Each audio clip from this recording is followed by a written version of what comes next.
दक्षिण कोरियामध्ये प्रवासी विमान कोसळलंय। या विमानामध्ये 181 प्रवासी होते।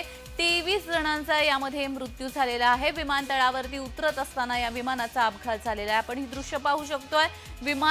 विमानतळावरती उतरत होतं आणि त्यावेळी या विमानाचा अपघात झालेला आहे। 181 प्रवासी असलेलं हे विमान उतरत असताना विमानाचा अपघात झालेला आहे। यामध्ये 23 जणांचा मृत्यू झालाय।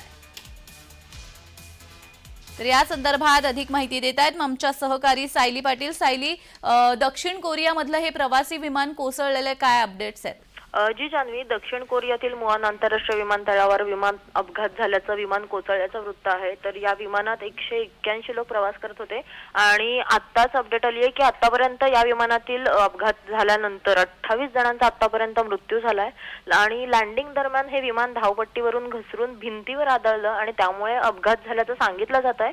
आणि सध्या सोशल मीडियावर या विमानाच्या अपघाताचे व्हिडिओज आणि फोटोज जे काही व्हायरल होत आहेत त्यामध्ये त्या व्हिडिओजमध्ये विमानातून धूर निघत असल्याचं समोर येतंय आणि त्या फोटोजमध्ये विमानाला आग लागल्याचंही दिसून येतंय।